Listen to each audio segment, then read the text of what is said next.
If you're thinking that you're going to need to buy a gas boiler soon, I would really question that. What about people that think that heat pumps aren't efficient in cold winters? Try Scandinavia, where it's definitely colder and they've had heat pumps for a lot longer than us. You will still get more efficiency out of a heat pump than you would out of a gas boiler, even on a really cold day. Hello and welcome to Positive Energy, the podcast where we talk about cutting your carbon and your energy bills, powered by the ecoexperts.co.uk. I'm your host, Chris Hambling, and I'm joined by the editor of the Eco Experts himself, Roland Ellison. Hello. In this episode, we're joined by Leah Robson, the Managing Director of Your Energy, Your Way. Leah, thanks so much for joining us today. Thank you. Before we get into the nitty-gritty of heat pumps, tell us a little bit about Your Energy, Your Way and the kind of work that you do there. Sure. Okay, so I started Your Energy Your Way about 7 years ago now. We install air source heat pumps, ground source heat pumps, solar panels, EV chargers, batteries, the whole piece. So you say on your site you specialise in bespoke energy systems. Can you explain a little bit more about what that actually means? We tend to do a lot of houses that perhaps other companies have said, we're not sure we can fit a heat pump here. So we'll very much look at sort of older period houses, larger houses where it's just a bit more of a challenge. And also a lot of our installations, we're doing heat pump and a charger and solar panels and a battery. We're very much kind of trying to fit what we do around what the customer really wants. Let's start from the beginning then. What type of heat pump is suitable for which type of home? So we tend to install more ground source heat pumps in larger, perhaps more rural properties. Heat pumps do make some noise. So if you have an air source heat pump and it's outside and you're in a really, really super quiet rural area, then some people might prefer to have a ground source heat pump because there's no box outside with a whirring fan. But by and large, air source heat pumps are really suitable for the majority of homes. So in more sort of suburban environments, then that's why air source heat pumps are probably the most common types that you'll get. That's right. Yeah. And also, I think there's water sources as well. Can you? Yeah, so if you happen to enjoy the delights of a house next to the River Thames, which is not very far from where we work, then you might be able to get water from the river and use that in the same way that you could use water that comes into a borehole. How would that work though? If it was the Thames and it's it's just like bordering your property. Do you have to get special permission for something like that, or? It depends how you do it. The simplest way is to just have a pipe and a pump sucking water out of the Thames. It goes through a heat exchanger and through the heat pump, and then you have another pipe where it goes back out into the water again. They can have more problems in ways of kind of getting a little bit clogged up, and you've got filters that you need to clean. Depending on how you're doing it, depends on whether and what sort of river you're in, whether it's kind of got some sort of protection. But you do need to speak to the Environment Agency sort of as your first point of call, really. So what do people need to think about when they're considering getting a heat pump? I imagine there's things like they have to think about age and type of their existing boiler, their insulation, window type, that sort of thing. What are the kind of things they need to think about? If you've got a brand new boiler, it's maybe not the best time to be thinking of a heat pump. Equally, if your boiler is actually broken, a lot of heat pump companies are kind of booked a couple of months in advance.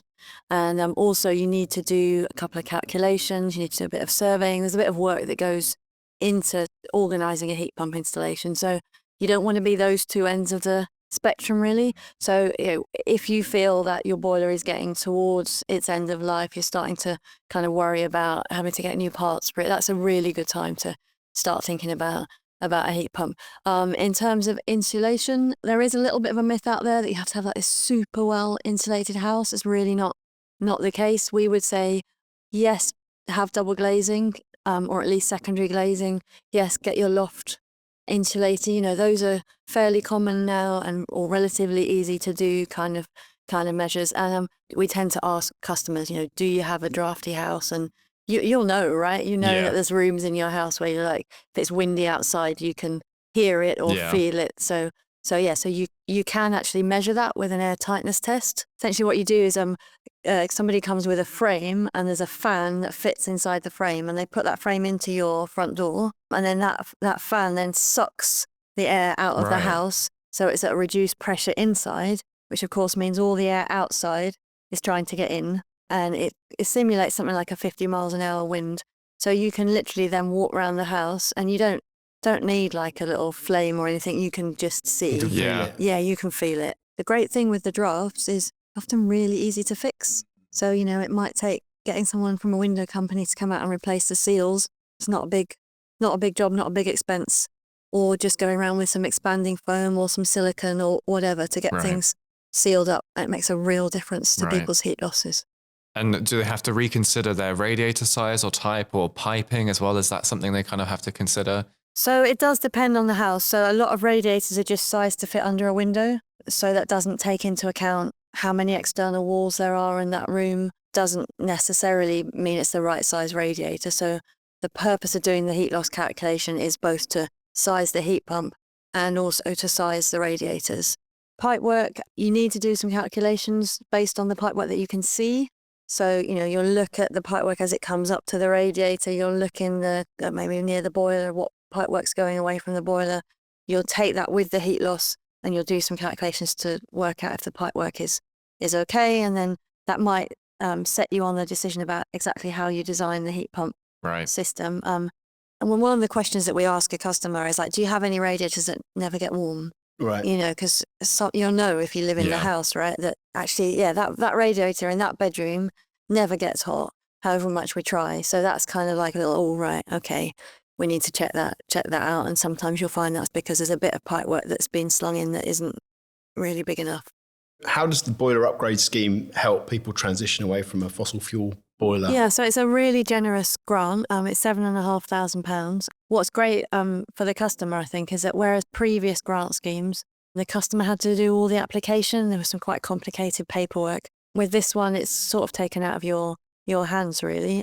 And so how much of a difference does that $7,500 make then? Because in my mind, I always think it's a generous scheme, but $7,500 off of what? Essentially. Yeah, no, that's a fair question. It very much depends on the house. So we tend to deal with the larger, sort of more expensive installs, more complicated, more radiator upgrades, and so that might mean that the grant is about half of the cost. So it's halved your still pretty substantial. cost. Yeah, so still substantial. If you're in a much more normal house, sort of in a 3-bed semi or something, then actually it's going to make up a substantial part of the cost. So yeah, it just depends really. So I imagine when you're installing heat pumps, you must get a lot of frequently asked questions. Mm-hmm. And similarly, whenever we post about heat pumps, we get a lot of comments. I'd love to hear your thoughts on some of these questions and some of these comments that we have. So the first one, will my house be warm enough? Yeah, and it's a fair question to ask, isn't it? This is new technology to a lot of people, although it's been in other countries for much longer than it has in the UK. We come across a lot of customers that actually, when we meet them, they're not very warm in their homes. So they're concerned about the running costs of their boiler. They're concerned about the CO2 impact. A lot of our customers are quite eco-conscious. So actually, they're just running their boiler for a couple of hours in the morning, couple of hours in the evening. If you can have a heat pump and it's more CO2 efficient and also it makes your home more comfortable, and we can reassure people that that's going to be the case.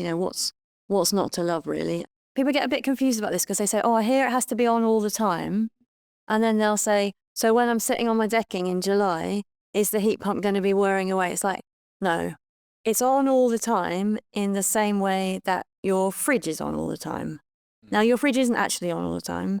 Your fridge works quite similarly to a heat pump and it has a compressor in the back. And you don't kind of plug and unplug it. You just leave it to be 3 degrees. That's true, yeah. It turns on and off in order to maintain 3 degrees. That's what you do with a heat pump. You say, I would like my house to be 20 degrees. Yeah. And it just makes it 20 degrees. So obviously in July, it doesn't need to do anything to make your house 20 degrees. It switches off.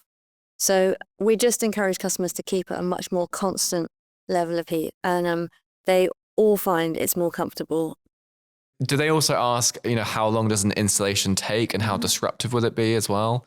Yeah, so again, it's one of those how long is a piece of string kind of questions. But if you want to try and sort of work it out for yourself, think about your house and where the things are in your house. So you're going to have a box, which is a heat pump outside. So how easy would it be to then run some pipes from that to a tank or hot water cylinder, which you will need to have. Now, if you've got a combi boiler, that can be more disruptive because you've got to find somewhere for the tank. So you've got to get those two things in and joined together.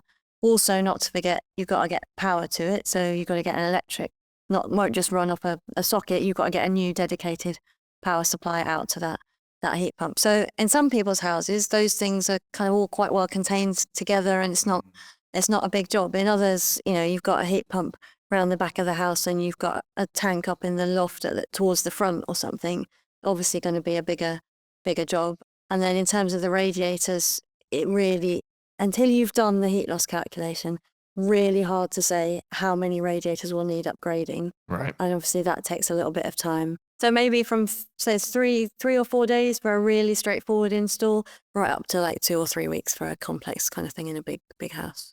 Will it save me money to install a heat pump in the long run? For the duration of having a heat pump, or even if you're looking to sell your home eventually, that kind of thing, if gas boilers are eventually going to get banned in the country, does it make monetary sense to have a heat pump? One thing we like to talk about is future-proofing your home. So, if you're thinking that you're going to need to buy a gas boiler soon, I would really question that, because that gas boiler, one would hope, is going to be in your house for 15 years. So you've got to think about, well, in 10 years' time, if I come to sell my house, or if I'm looking to get that gas boiler kind of parts or, replacement or whatever, is that going to be a good idea in 10 years' time? So I think if you're at that point where you're and you can possibly, afford it, obviously heat pumps are not free, then it's a really good thing to think about the future. There are studies out there that show that maybe about 3% added value to your home if you've got a heat pump. And with the direction of travel at the moment, that feels like that can only get more so, that maybe in a while we'll be looking at houses without heat pumps in the same way that we might look at a house without double glazing. But typically, I feel like that is all a little bit conjecture-y. Yeah. So I don't like to go to people and say, fit a heat pump, save yourself money. Of course, yeah. Because I would rather say, fit a heat pump, be more comfortable, it'll cost you about the same to run. Yeah. That just feels like a safer thing to say to people. If you've got solar and a battery as well, then actually your heat pump will be cheaper to run. And if eventually the ratio of electricity to gas prices changes, then it will be cheaper to run. But right now, it's probably best to just think, it's going to cost me about the same to run, but it'll be more comfy. What about people that say that heat pumps are too noisy? I would say they've got a lot quieter in the last few years. They have kind of improved the technology of the blades on the fans. Actually, heat pumps have got a little bit bigger in order to make them quieter. So you can't win them all, right? So yeah, and because they've got a bit more insulation in the boxes, and I think something to do with the volume. I'm not that scientific, but something to do with the volume of the heat pump and the way that they're making the blades bigger on the fans means they've got a bit bigger, and they've definitely got quieter. So if you're matching up your idea of a heat pump with a heat pump that's been in 4 or more years, then you're not looking at how a heat pump would be currently. What about people that think that heat pumps aren't efficient in cold winters?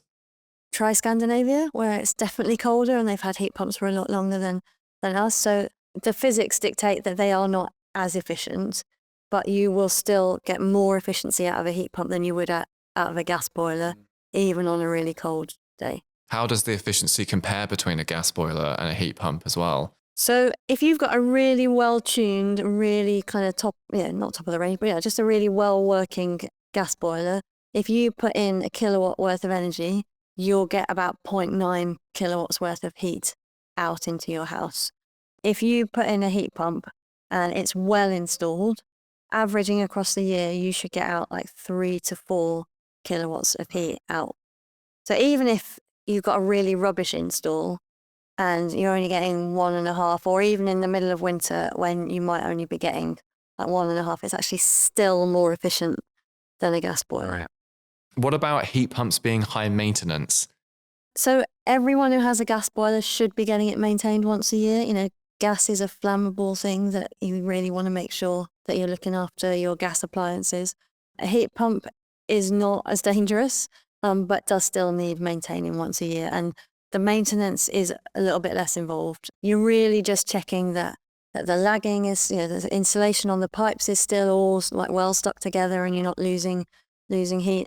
I went to a job the other day where there was ivy growing into the back of the heat pump. Not such a good idea. Or don't lean your old Christmas tree up against the heat pump. They need plenty of airflow. So sometimes you're just sense checking things like that. A lot of heat pumps are installed with pressurized hot water cylinders. So they need to, because they do have some safety issues. They are at pressure, and they have a few safety features that you should be getting checked out, whether you've got a heat pump or whatever. So you would have that as part of your heat pump and your service. Okay, and so what are the main challenges you face when it comes to persuading people to adopt low carbon technologies generally? It's cost and trust, really. So, if you do have a larger house, then it is expensive, and I think sometimes you can get it down to similar in cost to a gas boiler if you've got a smaller house. But yeah, it is money that people don't necessarily have, and it's also about trust, because it's a big deal to be cold in your own house, isn't it? It's not something that any of us would invite. So you've got to find an installer that you trust and that you're comfortable is going to really care about you as they do your install. And that can be hard for people to find. And so with the new government in place in the UK, what do you think they could do to really accelerate the decarbonisation of our housing stock? What's the one thing they could do? Can I have two things? Yeah. Yeah. So one is make electricity less expensive by taking off some of those, so that there's some levies that are on the price of electricity that we're all paying, to try and just make the cost between gas and electricity a little bit more equal, because the heat pump is so efficient, but yet because electricity costs more than gas, we sort of lose that. It doesn't show up in the running cost. So that's one. And the other is some sort of a loan scheme, perhaps a low interest or even interest-free loan, because although there's a lot of houses out there that can be upgraded and not pay very much more than a gas boiler, there's also an awful lot of houses where it's a really big job to put in a heat pump. And we shouldn't be pressurising the market to do all those jobs as cheaply as possible, because then they're not going to get done well, and you're going to end up with people in big cold homes. And I guess as well, there's maybe an element of like, whatever it is they decide to do it quickly, as opposed to say, we're going to do it in 8 months' time, and then suddenly everyone goes, well, okay, well, I won't get a heat pump for 8 months. That would be big trouble. Yeah. Well, we're kind of in the sweet spot now where there's quite a long period before the next election. So it's like, if you're going to do something, just get on. Now's the time to do it. How have you found perceptions have changed about low carbon technology, or even like adoption rates, that sort of thing? Yeah, obviously changes have been huge, particularly in the last few years, actually. I think it's really, with heat pumps, really accelerated. So 5 years ago, if you said to someone, I work installing heat pumps, people didn't really know what you mean. People might have a number of misconceptions about them. They might kind of have read some of the myths and nonsense, but they will almost certainly have heard of heat pumps. So that's a really big change. Obviously, we went through the whole solar coaster, they call it. So, when there was the feed-in tariff and it got extremely generous and then sharply cut back. And then a couple of years ago, when the Ukraine thing first hit, I couldn't walk down my local high street without somebody asking me about solar panels and whether we might be interested in fitting for them. But then you couldn't get hold of anything because it was in that whole post-COVID thing when the supply chain was a disaster. Last year and the year before with solar, it had kind of almost gone to the other extreme, that lots of people had seen that rush. Loads of stock had come into the UK. Lots of people had got involved. Lots of people decided it was a good way to make a business. On the heat pumps front, some of the big energy companies come in. That's been a big change. Never a dull moment. It's always changing. The technology is getting a little bit easier to interface with. Heat pumps look better than they used to, getting a bit quieter. So yeah, it's all progress. As a female leader in quite a male-dominated industry, can you tell us about some of the challenges you faced? Yeah, it's interesting because there are actually a number of women that run their own renewables companies. And I think there's something about the sector being relatively new that actually it does make it a little bit more accessible. As I say, when I started, you could ask stupid questions because everyone was kind of learning. Sometimes it's actually a benefit to be slightly unusual in that you're a female running a renewables company. People remember you as long as you're doing a good job. Your reputation spreads in a good way. I get asked all the time so I have a co-director, Richard. So quite often it's assumed that he's my husband. Right. He's definitely not. My husband does a totally different job. Our engineer has worked for us for a while now, but when he first started, the first job I took him out to actually go and meet the customer, I'd been dealing with this customer for like 6 months. It was a refurbishment project. It was quite involved. We'd been chatting on email and on the phone. I went to meet him with his builder and my new engineer. And the whole conversation, customer didn't look at me once. Right. They were just like, focused on my Right. engineer. Yeah. And actually, it was really hard for him because it was his first day practically. Yeah. He knew very little about the job. I mean, knew about heat pumps, but he knew very little about the specifics Yeah. of the job. But every question was addressed to him, and I was Wow. kind of like, hi. Sometimes you get the nonsense on social media or whatever. Oh, these aren't, because obviously we're really into getting more women into the Right. sector. And people say, oh, well, you know, women aren't interested in doing these jobs. They prefer caring roles, you know, like nursing or Right. teaching or childcare assistant or Wow. whatever. You're like, well, you're telling me this isn't a caring job. This is like going into people's homes, into Yeah. their sanctuary, into their safe space. It's talking about something as fundamental as staying warm and comfortable. How is that not a caring role? And anyone who's good at this job, be they male or female, you know, whatever background they come from, they are good at the job because they care about their customers and they Yeah. understand what it's like to be in a cold, drafty, miserable home. And they know how important it is that when you're doing a heat pump installation, you keep the hot water on, you know, as much of the time as you possibly can. You know, you're good at your job because you care about people. And Yeah. how is that just a female characteristic? I mean, it's nonsense, isn't it? Yeah. Okay. And so if you were speaking to like a young person who wanted to get into renewables, what sort of skills do you think they should learn? Anything around electrics or plumbing, just like fantastic skills to have. And, you know, I think we're a little while off robots replacing plumbers, and Yeah. definitely AI might end up assisting us, like kind of with design and things, but these are really good jobs that are going to stick around for, you know, a good long while. If you've got like climate anxiety, you're concerned about the environment, then you can actually see kind of, you know, you're taking a fossil fuel boiler off the wall and you're putting in something that is greener and will only continue to get greener as the national grid for electricity decarbonises. You'll get more and more CO2 efficient over time. So even if that's not a job that you might previously have thought about, yeah, consider it. It's really good jobs. Right, well, I think that's all we've got time for. Leah, thanks so much for joining us. It's been a pleasure having you on. Thank you. Thank you. And thank you for watching Positive Energy. We will see you next time.